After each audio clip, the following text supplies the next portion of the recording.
ขอโอกาสนำความสุข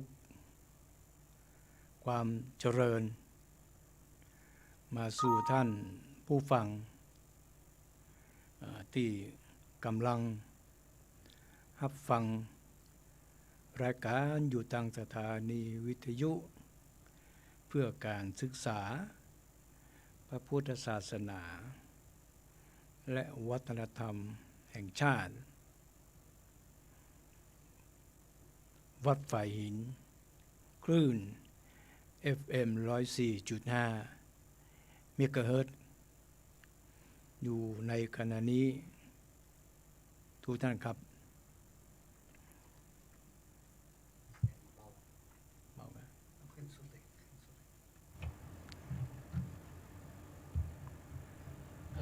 ครับ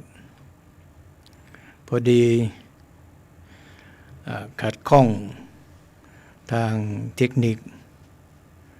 ท่านผอ.ท่านพระครูวิสุวัฒน์วรกิจโจว่าเสียงบ่ค่อยได้ยินก็มันอาจจะเป็นเสียงของคนจัดอาจจะเบาไปก็ได้ท่านผู้ฟังที่เคารพรักทุกท่านครับปัจจุบันนี้สถานการณ์ทางสังคมบ้านเฮานั้น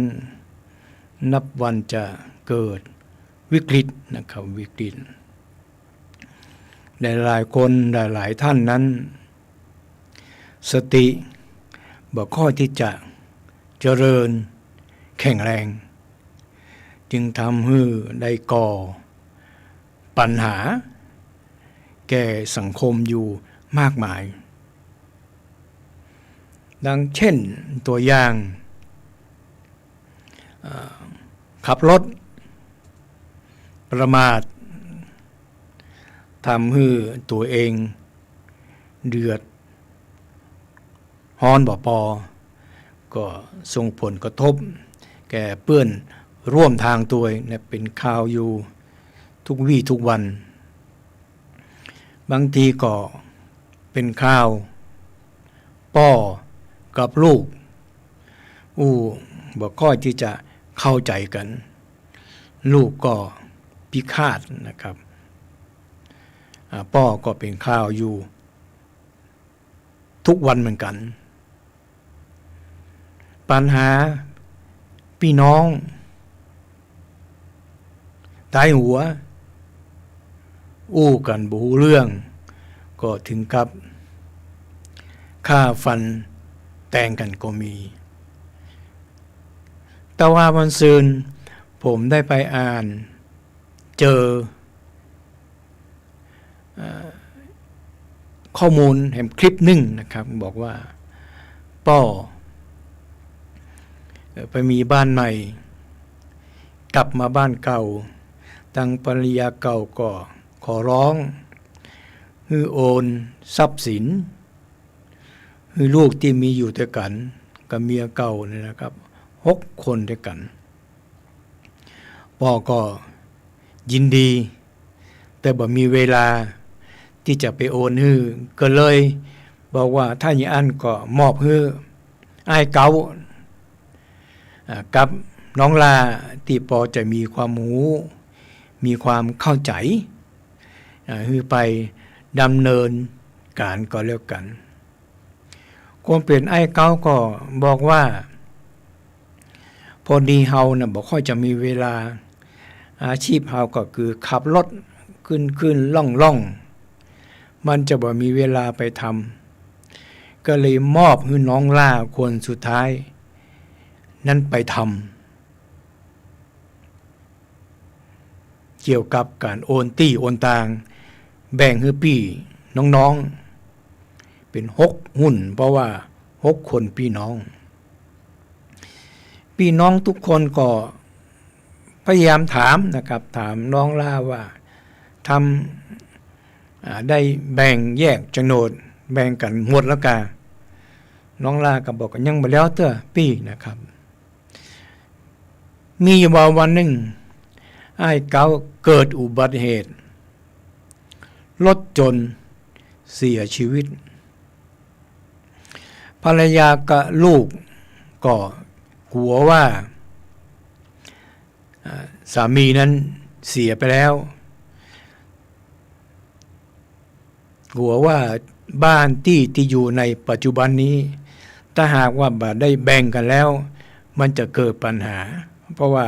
สามีได้ตายไปแล้วพี่น้องก็เลยร่วมกันไปถามน้องล่าแหมนะครับน้องล่าก็บอกว่าใจเย็นๆมันมาแล้วเตื้อสุดท้ายก็ได้ไปปรึกษาพ่อขอให้พ่อมาเป็นคนกลางพ่อก็เลยมาถามลูกล่าว่าล่าได้แบ่งโฉนดให้พี่ให้น้องกันแล้วกะล่าก็บอกว่าฟังไปไหนใจเย็นๆสุดท้ายนะครับลูกล่าก็ได้ส่งทนายมาขับไล่พี่น้องรวมถึงแม่ฮือออกจากที่ดินที่พ่อได้แบ่งฮือนั่นก็แสดงว่าน้องล่านั้นเกิดความโลภความหลงในตัวเก่าได้เอาที่นั้นไปโอนเป็นชื่อของตัวเองคนเดียวถึงแม่พ่อจะไปอู้ยังใดก็บอกวังก็บอกฟังไล่พ่อไล่แม่ไล่พี่ไล่น้องออกจากที่ดินสิ่งควรเป็นพ่อได้ขวนขวายเสาะหาไว้ฮือลูกฮือหลานนะครับอยู่ไปต่อไปพ่อแม่มามีชีวิตแล้วลูกหลานก็จะได้มีที่อยู่กันกูคนจุคนนะครับอันนี้ก็คือสะท้อนให้เห็นว่าสังคมเฮาทุกวันนี้นะขาดสติสัมปชัญญะขาดความระลึกรู้ในตัวตนขาดการรับรู้ในหน้าที่ของตัวตนที่พึงจะมีต่อตัวเองครอบครัวคนใกล้ชิดตลอดจนถึงพี่น้องซึ่งเป็นปัญหาของสังคมเพราะฉะนั้นท่านผู้ฟังที่เคารพรักทุกท่านครับเพื่อให้สังคมนี้บ้านเฮานี้อยู่อย่างปกติสุขมีถ้อยทีถ้อยอาศัยกันดังพุทธสุภาษิตมันบอกว่าสติโลกัสสมิชัคคโรสติเป็นธรรมเครื่องตั้งอยู่ในโลกมันบอกว่าโลกเฮานี้มันจะพัฒนาอยู่กันอย่างปกติสุขนั้นคนทุกคนที่อยู่ในโลกนี้จะต้องมีสติเพราะว่าสตินั้นเป็นธรรมเป็นเครื่องตีทำให้โลกของเฮานี้ปราศจากความทุกข์กายทุกข์ใจเพราะฉะนั้นอยากจะให้มนุษย์โลกบอกว่าจะอยู่ในสังคมส่วนไหนของโลกนี้ถ้าหากว่าทุกคนนั้นมีสติโลกเฮานั้นก็จะมีปกติสุขสมบูรณ์กันอย่างท่วงหน้าทุกคนก็จะถ้อยทีถ้อยอาศัยทุกคนจะถ้อยทีถ้อยอาศัยซึ่งกันและกันการลบลาฆ่าฟันมันก็จะเกิดขึ้น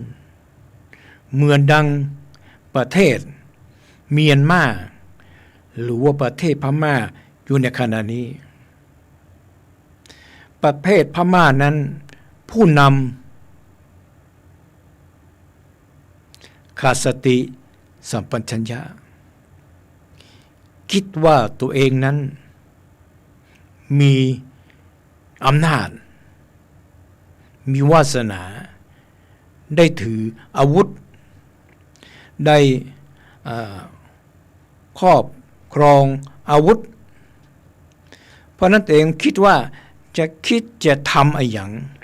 กับคนในประเทศนี้ในสังคมนี้ก็ได้ใครบ่มีสิทธิ์ที่จะมาต่อต้านแต่ผลสุดท้ายหลังจากที่ทหารเนี่ยเขายึดอำนาจประเทศเมียนมาแล้วสังคมทุกเชื้อชาติในประเทศพม่าก็บ่ยอมจำนนต่ออำนาจที่ได้มาโดยกระบอกปืนสุดท้ายทุกเชื้อชาติในพม่าซึ่งมีหลายเชื้อชาติบางเชื้อชาติก็เคยมีปฏิสัมพันธ์กับประเทศเฮาในสมัยเมื่อ 700-800 ปีนะครับจะบอกว่าประเทศมอญนะครับประเทศมอญคือรัฐมอญคนมอญสมัยก่อนนะครับคนไตใหญ่ที่อยู่รัชฉานเหนือรัชฉานใต้แม้แต่ไทยใหญ่ก็เหมือนกันผู้นำของไทยใหญ่ก็แบ่งเป็นฝักเป็นฝ่ายขาดสติคิดถึงแต่ผลประโยชน์ของตัวเองเป็นสำคัญกลุ่มหนึ่งก็ไปรับใจเผด็จการกลุ่มหนึ่งก็ยึดถืออุดมการณ์เอาผลประโยชน์ของประชาชนเป็นที่ตั้งก็ลบราฆ่าฟันกันเพราะนั้นรัชฉานไทยใหญ่เนี่ยจึงเกิดมีปัญหาที่จะรวมกันได้ยากสุดท้ายก็จะส่งผลกระทบถึงพี่น้องไทยใหญ่ของเขาที่อยู่ทางรัชฉานติดกับเชียงใหม่เชียงรายแม่ฮ่องสอนนะครับอันนี้ไปทางรัชฉานไปทางปุ้นก็เลยก็ไปทางลายไปทางลาวติดจีนนี่คือรัชฉานไต่ขึ้นมาก็เป็นกะเหรี่ยงนะครับกะเหรี่ยงแต่เรียงก็อยู่ทางเมืองกาญทางแม่สอดนี่ก็จับอาวุธขึ้นสู้เผด็จการอันนี้เกิดจากผู้นำขาดสติสัมปชัญญะบ่ฮู้ในบทบาทภาระหน้าที่ของตัวเก่าดังพุทธสุภาษิตเพิ่นบอกว่าขันติสาหะสวรณาอันนี้มาจากการขาดความอดทนห้ามไว้ซึ่งความผุนผันขันติไม่ได้กระตามถ้าหากว่าขาดความอดทนแล้วจะผุนผันพันแล่นจะบ่ฟังไขสุดท้ายกลัวจะหูคิงเพิ่นบอกว่าก็สายไปแล้วมันแก้ไขมาได้แล้วผมสังเกตจากตัวผมเองปัจจุบันนี้ก็อายุก็ใกล้จะ70เหลือไปกี่ปีแล้วทุกวันเสาร์นะครับผมกับคุมกวนเปื้อนนะครับก็จะไปออกกำลังกายออกรอบที่กอบกันที่หางดง กอล์ฟคลับไปทุกเสาร์นะครับ ออกรอบทุกเสาร์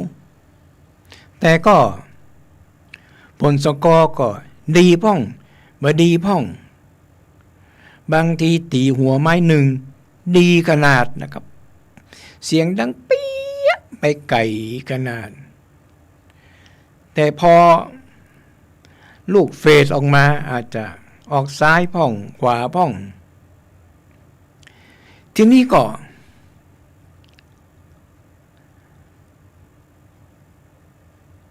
ด้วยที่สติมันบอกค่อยที่จะเจริญถามว่ารู้ไหมว่าทำไมเราถึงตีเป็นออกไปแบบนั้นรู้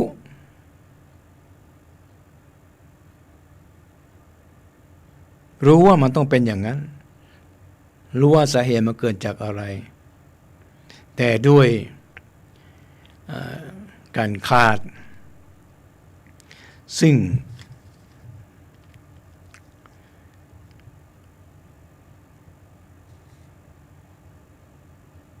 ความอดทนซึ่งความอดทนก็พุนหันพันแล่นพอช็อตที่สองได้เล็กก็ตีไปเลยบ่ซ้อมวงสวิงเลยมันก็ยิ่งเสียไปใหญ่พอยิ่งเสียแล้วแทนที่จะอดทนอดกันใจเย็นๆดูเพื่อนก่อนแล้วก็ค่อยซ้อมวงแล้วค่อยตีด้วยความหุนหันพลันแล่นขาดความอดทนก็ตีไปเลยบางทีดีมาเป็น 3-4 หลุมมาเสียหลุม2 หลุมสุดท้ายก็มีมันเปรียบกับเหมือนกับคนเฮาใจชีวิตหลายๆครอบครัวที่ประสบผลสำเร็จหลายๆครอบครัวที่ผิดหวังหลายๆครอบครัวที่ยังใดก็ได้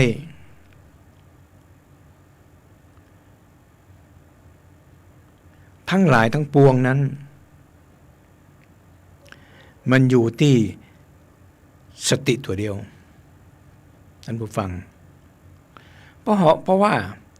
คนที่เปิ้นมีสติแล้วเนี่ยจะคิดจะทำอะไรอย่างเขาก็จะคิดก่อนคิดให้มันดีไต่ตองให้มันดีแล้วก็ทำเหมือนพระเจ้าอยู่หัวรัชกาลที่ 9เป็นบอกนะครับให้คิดก่อนทำแล้วต้องคิดแล้วก็ต้องทำก็คือหมายความว่าคือคิดก่อนที่จะทำพอทำแล้วเนี่ยก็เอามาคิดดูว่าสิ่งที่เราได้กระทำนั้นมันเกิดผลบวกก็ว่าผลลบก็ว่าเสมอตัวยกตัวอย่างเช่นเราจะลงทุนค้าขายอะไรอย่างหนึ่งเนี่ยถ้าหากว่าเป็นคนที่มีสติสัมปชัญญะเพื่อจะคิดวิเคราะห์แล้วก็แยกแยะดูว่าสิ่งที่เราจะทำนี้ตลาดมันเป็นอย่างไรแล้วมันใช้ทุนเท่าใดทำไปแล้วมันจะคุ้มทุนหรือไม่และจะหากว่าถ้าพลาดไปแล้วเนี่ยเขาจะมีมาตรการอย่างมารองรับบางคนก็ขาดสติหันเปิ้นค้าขายหันเปิ้นขายก็ขายแต่บ่ได้เรียนรู้ถึงแหล่งที่มาบางคนที่เปิ้นมีสติเปิ้นก็จะวางแผนจะค้าขายอย่างที่เปิ้นก็จะดูว่าทุนในเรื่องของวัตถุน่ะต้นทุนมันเท่าใดเพราะนั้นควรจะขายเท่าใดแต่เฮานั้นขาดสติบ่ได้หาข้อมูลพื้นฐานมาก่อนอย่างปัจจุบันหมูมันแพงกิโลหนึ่ง200 กว่าหารเปิ้นทำข้าวแกงเปิ้นขายดีเฮาก็จะทำตัวบ้วนพองบางคนทำไปแล้วแทนที่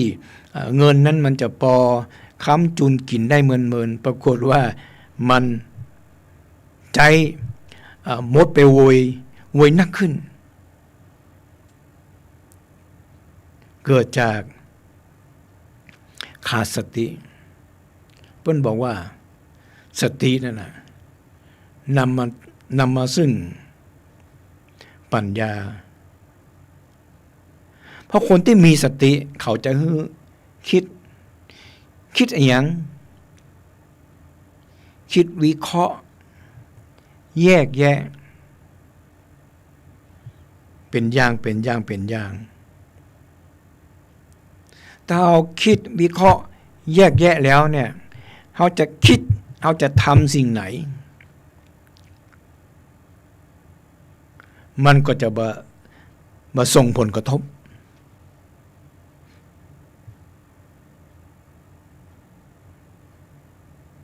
ส่งถึงตัวเก่าส่งผลกระทบถึงครอบครัวแล้วก็บ่พอไปเบียดเบียนคนใกล้ชิดญาติพี่น้องทุกคนมีหน้าที่มีภาระเหมือนกันหมดเพราะฉะนั้นมีบางคนที่มีปัญหาแล้วก็จะไปปึ้งพี่ปึ้งน้องพอปึ้งมาแล้วก็โคตรโจมละเนาะปึ้งพี่ก็เจ็บต้องอีเราว่านะปึ้งน้องก็หอนใจ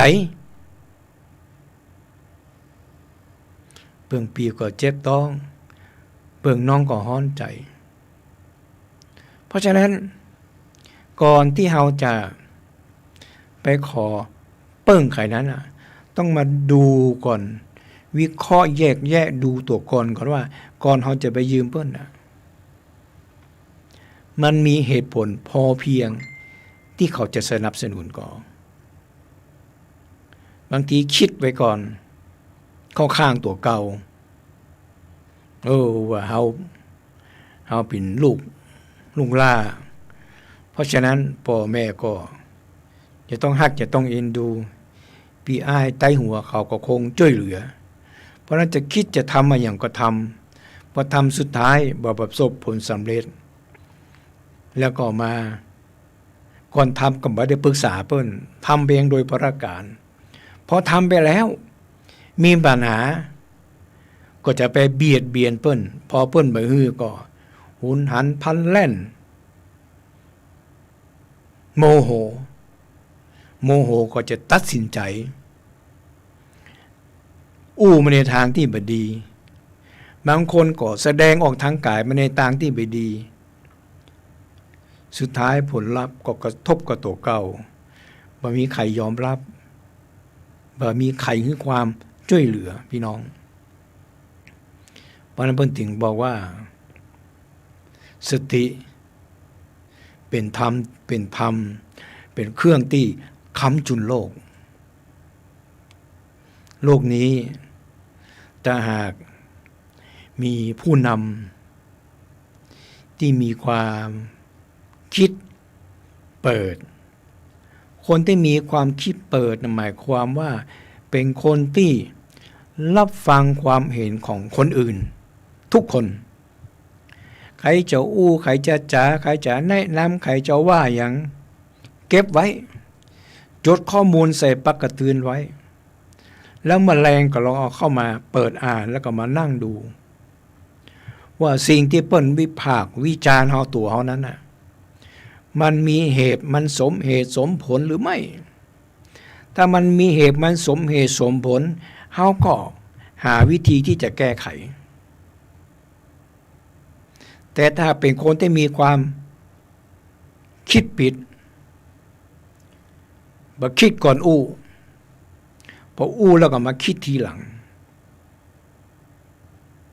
สมมุตินักข่าวถามว่าท่านผู้นำเดี๋ยวนี้ตึงไข่ตึงไก่มันแปลงขนาดท่านคิดว่าท่านจะทำอย่างไรราคาไก่ราคาไข่มันลดลงก็บอกว่ามันจะไปยากอะไร ทุกคนก็เลี้ยงไก่ในครัวเรือนสิปริมาณมันก็จะมากขึ้นปริมาณมันมากขึ้นความต้องการมันก็จะลดลงความต้องการลดลงหรือความต้องการอยู่กับที่มันก็จะล้นตลาดราคามันก็จะถูกอันนี้คิดแบบง่ายๆพอมาถึงหมูทำไมหมูเดี๋ยวนี้ราคามันแพงราคาต้อง100 กว่าเกือบ200บางที่ก็200 กว่าก็นั่นแหละเหมือนที่ผมบอกนั่นแหละหมูมันแพงก็เลี้ยงหมูสิผักชีผักหอมมันแพงก็ปลูกไว้สิสั่งลูกน้องรณรงค์ปลูกอันนี้มันเป็นความคิดที่ความคิดแคบความคิดสั้นๆถ้าก็มีความคิดเปิดเพื่อจะฟังแล้วก็เอาปัญหาแล้วมานั่งทกกันไปหาสาเหตุมันสิอริยสัจสี่ไปหาเหตุมันสิเหตุของปัญหามันอยู่ที่ไหนเขาบอกว่าสาเหตุมันเกิดจากอาหารแปลงมันเกิดจากหยังอาหารแปลงมันเกิดจากพืชที่มันทำอาหารน่ะมันมีปริมาณน้อยมันแรงมันแบบพอเพียงราคามันก็ขึ้นทำให้อาหารแปลงหัวอาหารมันก็เลยแปลงเพราะฉะนั้นวิธีทำอย่างไรก็ต้องขึ้นละหลายๆคนเขาก็จะนำเสนอบางคนก็บอกว่าสั่งเมืองนอกเข้ามาเป็นระยะอันนั้นก็บอกให้สั่งเมืองนอกเข้ามามันก็จะมีปัญหาส่งผลกระทบต่อราคาในประเทศมันก็จะมีคนโต้แย้งบางคนบอกเพราะฉะนั้นเราต้องส่งเสริมให้มีการปลูก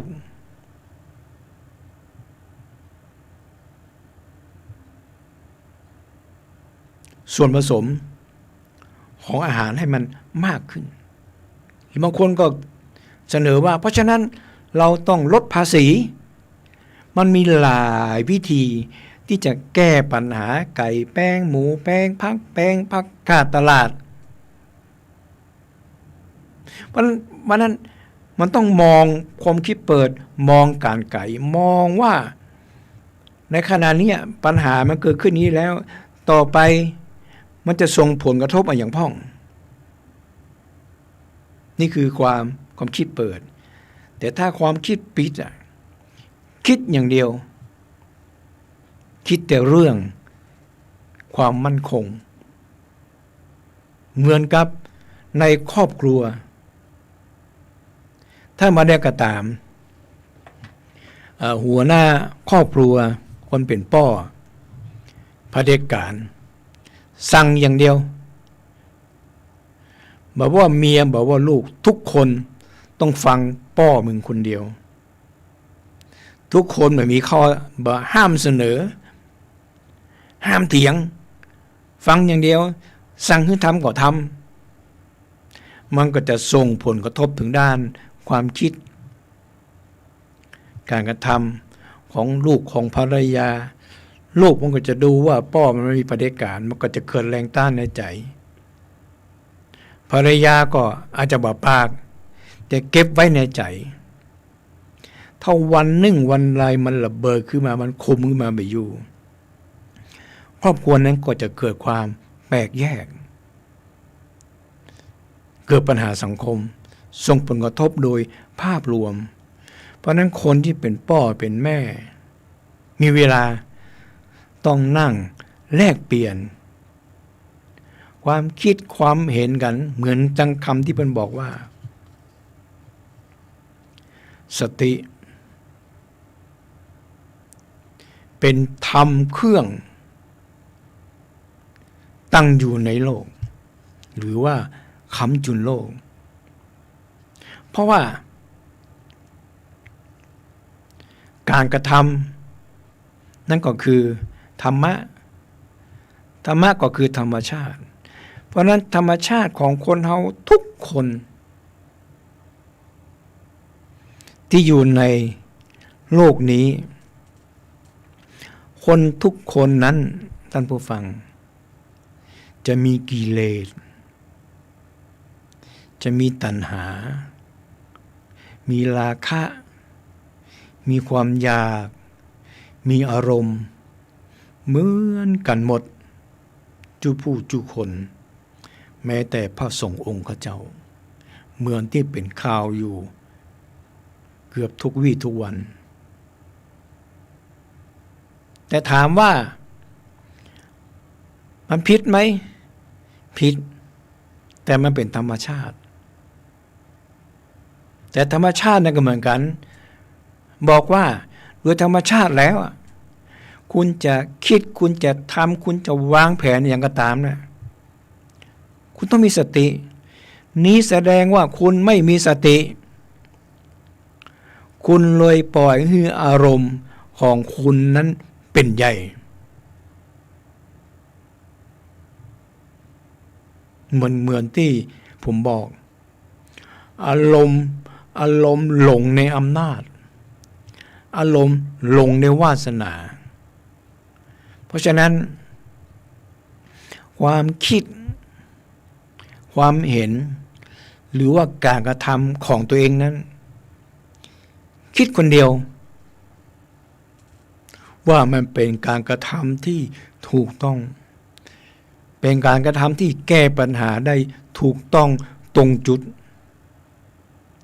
คนทุกคนในโลกนี้คนทุกคนในประเทศนี้ถ้าหากว่ามีตัวเองแล้วมันจะต้องอยู่กันบ่ได้อันนี้คิดเอาเองแต่ถ้าคิดตรงข้ามถ้าหากว่าความคิดเปิดเฮาคิดว่าเฮาทำดีแล้วแต่มันก็ยังบ่ดีปัญหามันก็ยังเกิดปัญหามันก็ยังแก้บ่ได้เฮามาลองเหรอมาส่งเสริมคนอื่นเยาวชนคนหนุ่มคนสาวคือเขาลองคิดคือเขาลองทำดูแม้แต่การเมืองก็เหมือนกันการเมืองมีปัญหาดูอย่างญี่ปุ่นการเมืองมันปัญหารัฐบาลมีปัญหารัฐบาลแบบเข้มแข็งเปิ้นก็จะลาออกแล้วก็มีการเลือกตั้งใหม่เพราะนั้นประชาชนทุกคนโอ้โหเราว่ารัฐบาลชุดนี้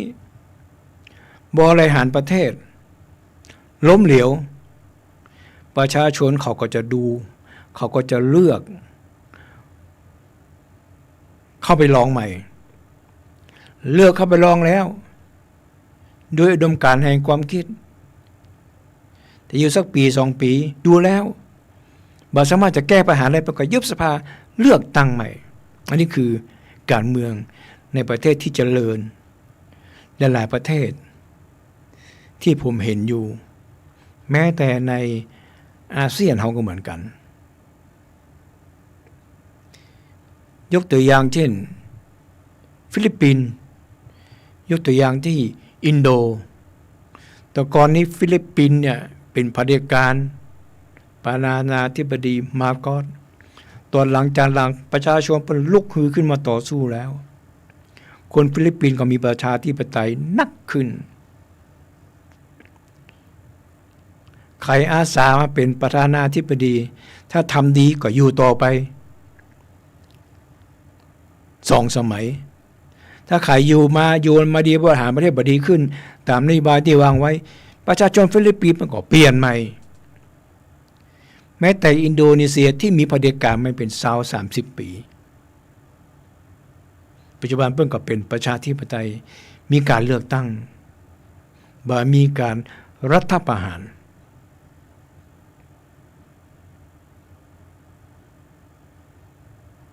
เพราะฉะนั้น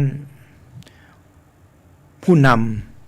ำบอกว่าจะในระดับประเทศในระดับภูมิภาค ในระดับท้องถิ่นหรือในระดับครอบครัวหรือองค์กรอะไรอย่างก็ตามต้องมีความคิดเปิดต้องมีสติเอาธรรมะเอาคำสั่งสอนขององค์พระสัมมาสัมพุทธเจ้าคำสั่งของพุทธศาสนาเรามาเป็นแนวทางในการดำเนินชีวิตผมเชื่อว่าโลกนี้บ้านเมืองเราหรือประเทศเพื่อนบ้านรอบข้างก็จะอยู่กันสันติสุขบ่ต้องเอาเงินงบประมาณแทนที่จะพัฒนาในเรื่องของความเป็นอยู่เรื่องของอาชีพนะเอาไปซื้ออาวุธสงครามไว้แข่งกันเอาไปไว้โชว์กันประเทศนี้ซื้อเครื่องบินประเทศนี้ก็ต้องซื้อที่ใหม่กว่าประเทศนี้มีเรือดำน้ำประเทศนี้ก็อยากจะมีแข่งกันสะสมอาวุธแต่ประชาชนในประเทศยังมีคนหาเจ้ากินค่ำยังมีคนฆ่าตัวตายท่านผู้ฟังถึงวันนี้มีคนฆ่าตัวตายถึงวันแม้แต่ตำรวจซึ่งเป็นผู้ซึ่งรักษากฎหมายและรับชั้นสัญญาบัตรก็ยังยิงตัวเองตายท่านผู้ฟังดูเถอะมันเกิดจากอย่างมันเกิดจากเขาขาดสติเพราะว่าเขาบ่มีผู้นำเป็นตัวอย่างที่ดีผู้นำก็จะสั่งเป็นทอดๆผู้นำระดับล่างมันก็จะพยายามจะเอาตัวรอดแต่คนที่เดือดร้อนก็คือชั้นผู้น้อยระดับล่างลงมาแต่ว่าวันซืนเห็นมีคลิปการทุจริตคอร์รัปชันในสำนักงานตำรวจตม.มีการเรียกร้องเก็บเงินกล้าต่อวีซ่าเกินจากค่าธรรมเนียมไปเป็นเท่าตัว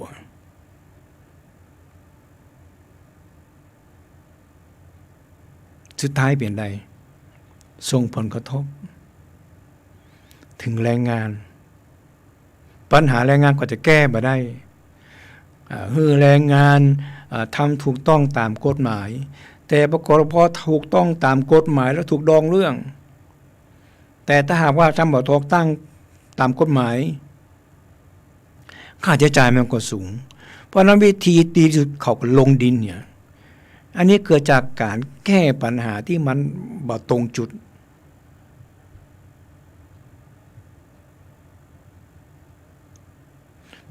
ประเทศนี้มันเป็นไปอย่างอีมวนท่านผู้ฟังสติถึงผมถือว่าสติเป็นเรื่องที่สำคัญที่เราจะต้องช่วยกัน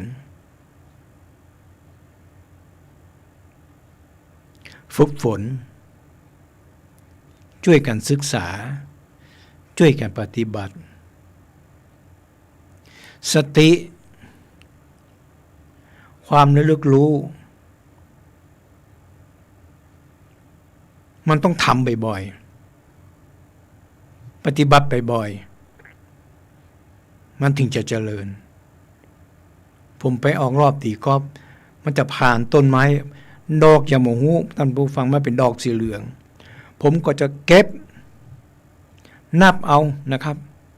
แล้วก็เอาไปให้ป่ากินป่าในรอบกินถ้าสังหารโดมก็เป็นลุมแปดผมจะทำทุกเสาร์นี้ละออนหิ้วกับปอกเขาบอกว่านายดอกมันวายแล้ววันนี้ดอกมันบ่มีผมก็ไปไล่เก็บมา ได้29 ดอกเนาะ29 29ก็เท่ากับ11เป็นราชาแห่งโชคผมก็บอกว่านี่การทำความดีนั้นมันต้องทำตลอดถ้าหากว่าเราบ่ฝึกฝนสมาธิคือความมุ่งมั่นตลอดจะบอกว่ามันมีแล้วมันมีแสดงเราหย่อนยานแสดงว่าเราขาดสติสัมปชัญญะเพราะนั้นการที่ครอบครัวเราจะมีความเจริญก้าวหน้านะมันถ้ามันบ่ลดมันก็จะย่ำตอกอยู่กับตัวเพราะนั้นตัวเรามีอาชีพมาอยู่ในขณะนี้ในระดับหนึ่งลูกเราก็จะต้องดีกว่าเรา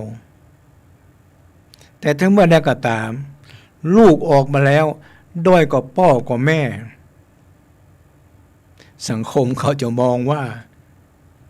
พ่อแม่มาเลี้ยงลูกมาดีเขาก็จะว่าเราดูเด้อท่านผู้ฟังบางทีพ่อเป็นตำรวจลูกเป็นขี้ยาไปเป็นโจรลักขโมยบางทีพ่อแม่เป็นครูลูกก็เป็นบ่ห่วยน้อยจานะครับบางคนพ่อแม่เพิ่นเป็นครูแต่ว่าสามารถสั่งสอนให้ลูกเป็นนักธุรกิจประสบผลสำเร็จดีกว่าพ่อกับแม่บางคนพ่อสมัยก่อนเป็นแค่ในดาบแต่ลูกสามารถเรียนต่อจนเป็นชั้นสัญญาบัตรบางคนพ่อเป็นแค่ผู้อำนวยการแต่ลูกไต่เต้าขึ้นไปเป็นผอ.ในสำนักก็มีเป็นอธิบดีก็มีเป็นปลัดก็มีบางคนพ่อเป็นทนายลูกเป็นขี้ยาแต่บางคนตรงกันข้ามพ่อเป็นทนายแต่ลูกเป็นอัยการเป็นผู้พิพากษาอันนี้มันชี้ให้เห็นว่าถ้าเมื่อใดก็ตามครอบครัวนั้นผู้นำมีสติบริหารแล้วก็มีความคิดที่ดีวางแผนชี้แนะแนวทำตัวเป็นตัวอย่างให้ลูกเห็นแล้วเราออมมาเดียวที่เขาฉลาดเขาจะมาเอาวิเคราะห์เอามาแยกแยะแล้วก็เอามาต่อสมัยก่อนนี้ละออนเล่นเกมเป็นละออนที่บดีแต่ปัจจุบันปรากฏว่าละออนเล่นเกมนั้นประสบผลสำเร็จเป็นโปรแกรมเมอร์เป็นเจ้าของบริษัทในด้านสื่อสารมีมากมาย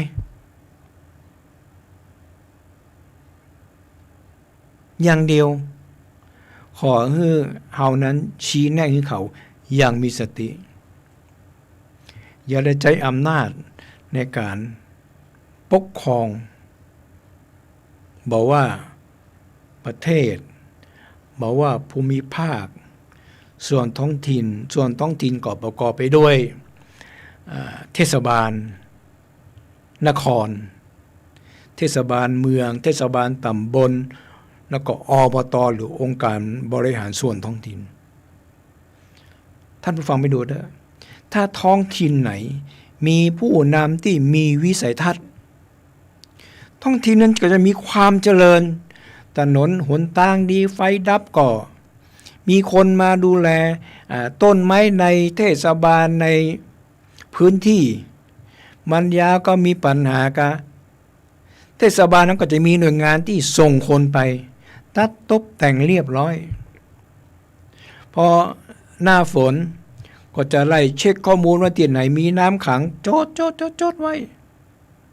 แล้วก็มาออกแผนมาวางแผนหน้าแรงก็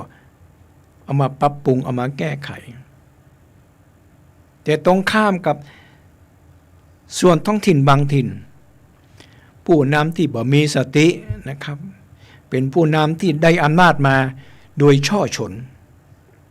หมู่นี้ก็จะนั่งอย่างเดียวคิดอย่างเดียว คิดแต่เรื่องที่จะหาสตังค์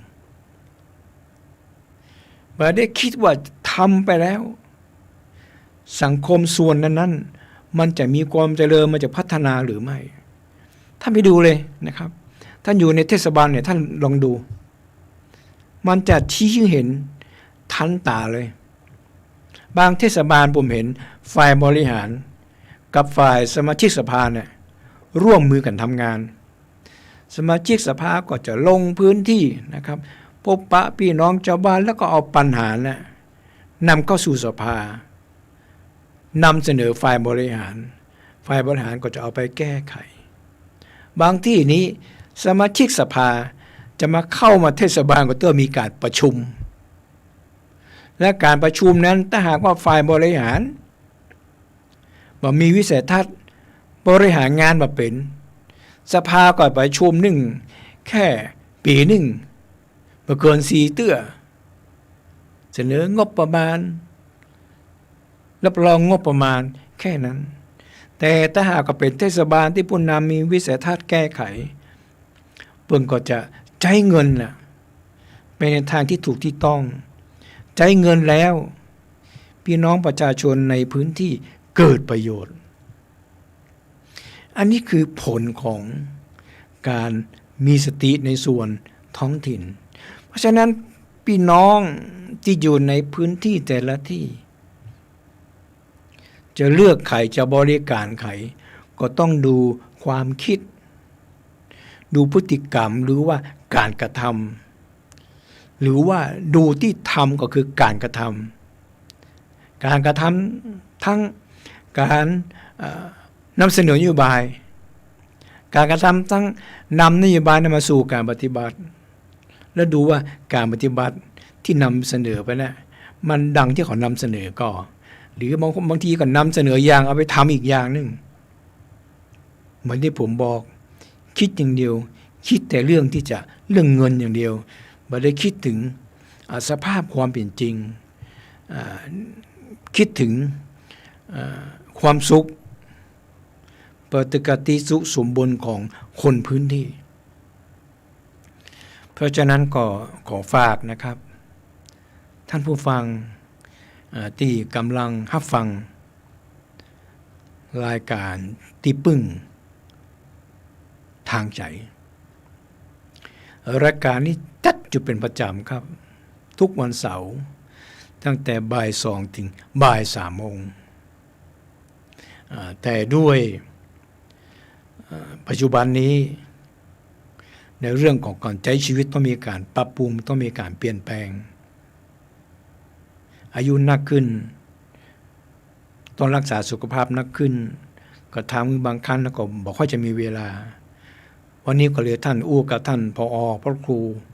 วิศวัตรวรกิจโจว่าจะขอเลื่อนเวลาจากบ่าย2มาเป็นบ่ายโมงนั่นก็คือหมายความว่ามันจะสอดคล้องกับผมไปออกกีฬาแล้วก็ออกกีฬาเสร็จกินข้าวแล้วก็กลับมาสถานีพอดีเพราะรายการก็มันก็จะเป็นประจำเหมือนที่ก่อนจะเป็นสวนะครับเพราะนั้นก็ขอฝากนะครับท่านผู้ฟังทุกท่านครับที่รับฟังสถานีวิทยุประกาศศึกษาพระพุทธศาสนาและวัฒนธรรมวัดฝายหิน FM 104.5 เมกะเฮิรตซ์โดยเฉพาะรายการที่พึ่งทางใจท่านผู้ฟังอยากจะให้รายการนี้นำเสนอเรื่องไหนท่านผู้ฟังอยากจะชี้แนะเรื่องไหนที่มันก่อให้เกิดประโยชน์แก่ตัวท่านทั้งหลายเกิดประโยชน์แก่คนรอบข้างเกิดประโยชน์แก่สังคมในที่อยู่อาศัยก็เอิ้นเข้ามาครับผมก็จะเป็นกระบอกเสียงนำเสนอแนวความคิดของท่านนั้นไปสู่ผู้นำในสังคมนั้นๆเพื่อจะได้มีการพัฒนาเพื่อจะได้มีข้อคิด เพื่อจะได้เตือนสติคือเขานั้นมีสติสัมปชัญญะจนเกิดปัญญารู้เท่าทันในอารมณ์อยากของทุกคนเพราะว่าทุกคนนั้นมีความอยากเหมือนกันหมดแต่ถ้าหากว่าความอยากนั้นอยากมีสติมันก็จะก่อให้เกิดปัญญาก่อให้เกิดความเจริญแก่ตัวเองคนรอบข้างแล้วก็สังคมเป็นทางบวกมาถึงเวลาอันสมควรแล้วครับท่านผู้ฟังเหลือเวลาแห่ง5 นาทีผมก็ขอคืนเวลานี้แก่สถานีเพื่อท่านอื่นจะได้เข้ามาดำเนินรายการต่อจากผมไปก็ขอบคุณทุกท่านมาในโอกาสนี้ครับ